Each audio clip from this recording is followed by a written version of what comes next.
chance to connect with, and the people who then become friends of mine. And media is a very interesting business. The people in media are very interesting, and so when I get a chance to spend time with people that I think are at least not fully awake but half awake, it's a big thrill, especially when you're talking about media types, because most of the time it's always chasing gloom and doom and what's not working and yada yada yada.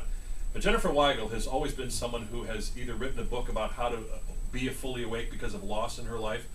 You read her Tribune columns all the time. She brings these unique perspectives and unique people to the Tribune, and then we all get a chance to say, hey, maybe not only is life not as bad as we think it is, or have heard it is, but there's something on the other side of this difficulty that can good can come out of it. So I dragged her out of the rain, and I shoved her in the chair, and she joins me this morning. So welcome to the show. You know what honks me? Well, yeah, you want honks you. When people can't drive in the rain. It suddenly rains and they forget how to operate their vehicle. What's up with that? In a few months, when the first smattering of snow comes, the same thing's going to happen. Oh my goodness. Yeah, we got all these giant cars with these great new tires. We're like, I can't drive. I felt like Joan Cusack in broadcasting. He was trying to get here. You know, I'm going through the elevator and I'm winding through the hallways. I'm like, yeah. I made it. And you're running through airports. It's all good. Running through airports. Yeah. So somebody, obviously, we get comments all the time, and you get comments. You're writing for Tribune and doing the Tribune column, and you're always out there finding. Because I asked you yesterday. Plus, I wanted to know, did you do something to your hair?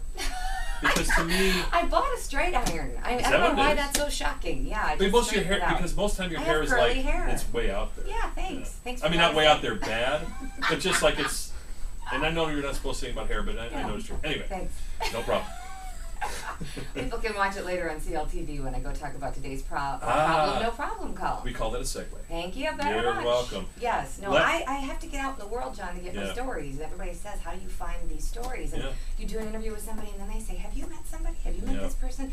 And that's how, problem, no problem at tribuneuniversity.com, if you haven't seen it. It's one of my favorite things. It's people who faced adversity and they find solutions. I mean, we think we have problems. Some of the people, Yanni Curry, for example, is a guy that he goes swimming off of the coast of California and dives into a hidden sandbar, becomes paralyzed, and decides that he's going to take this, the deck he's been handed, and create Next Step Fitness, which is basically like an LA Fitness for people with paralysis. And it's pretty amazing. Because he says, look, after your insurance runs out and you can't get care, and it's very expensive. It's on you. It's on you. He says it floored me that I had to go all the way to Kentucky to get the best kind of care for his injury, and that's not okay. So he's trying to open up the Next Step Fitnesses all over the country, and he's coming here to Chicago, and let me see, when is he coming? October 12th. Yeah, and he's going to be at the Ivy Room in Chicago, and he's also going to do this, John, maybe you could do this with me. He's asking able-bodied people to try to be in a wheelchair for an entire day to raise awareness. Wouldn't it? Yeah. That would be a thing. It takes him 2 hours to get ready in the morning. Yeah. It's a very inspiring guy. So that's one of them. Jill Markison, sitting here next to me, was another one that her story was so outstanding that my editor, Cheryl Bull, said, you know what, let's give her an entire space. Absolutely. Because, when you think you're down on your luck and such, Jill was a mortgage executive, and, she'll tell her own story, but basically found herself homeless. Then a fire takes her belongings, then her daughter passes away. I mean, this is real challenging. Well, last week when you sent me the column, I read it, I emailed you right away. I said, we need to talk, the three of us, because Jill, you, by all accounts, you go back and we take a look at what's going on in our lives, and we say, this is how things are supposed to be. Everything's great, and you were in a business which was difficult, but you were doing the right things for the right reasons for people in the right way. And even you weren't immune to being in the banking and the mortgage business, but it came knocking on your door. And it was like, then after that door opened, all these other doors open, which were very, very difficult. So first, welcome to the show. Thank you very much. Thanks for having me. We're honored to have you here. And when Jen sent me this, I said, this is the kind of conversations that need to happen, because homeless isn't not just some guy laying under the tracks over here. And we heard today Sly Stone, the funky guy, he's living in a van somewhere down by the river eating government cheese.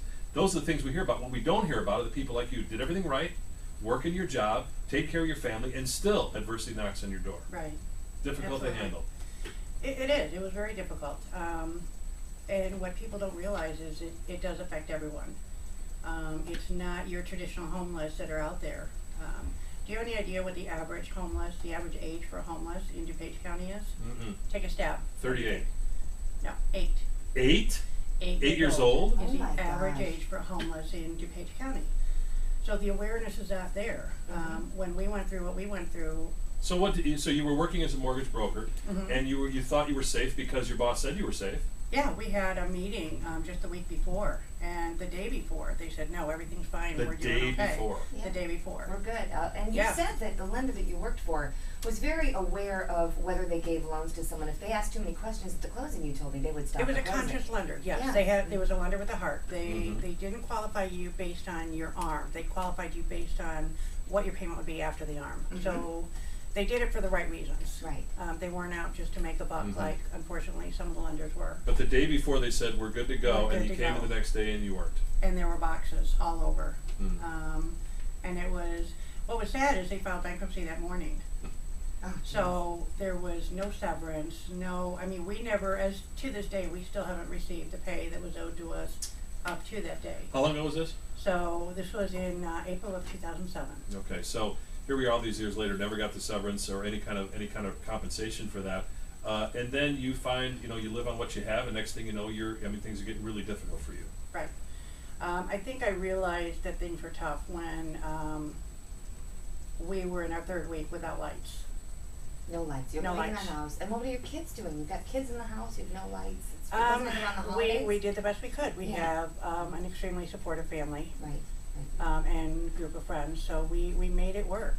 And what you told me was the hardest thing was to say that you needed help when you went and you finally got with Bridge Communities. Absolutely. They have a very wonderful program where they help the homeless and people that have fallen on hard times, and you couldn't imagine that would be your fate, that you would be I was knocking on not their going to door. make that phone call. Yeah. A friend of mine referred me to Bridge Communities, and I said, no way. Mhm. I had that same stereotypical belief of what a homeless was, and I said, no, I'm not going to be homeless. I don't need to call a shelter. Get away from me. Take that number and I go. can do this. Mhm. Yeah, Right. yeah. And then I guess I saw what it was doing to my kids. My kids are wonderful kids. They never complained about it. Mm. And how that must have supported you or buoyed you tremendously. It did, but As it difficult also, as it it was, also yeah, hurt sure. because as a parent and as a single parent, Yeah.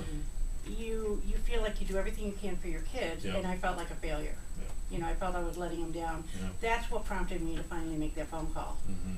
And when I did, a Bridge Communities based out of Glen Ellen were tremendous.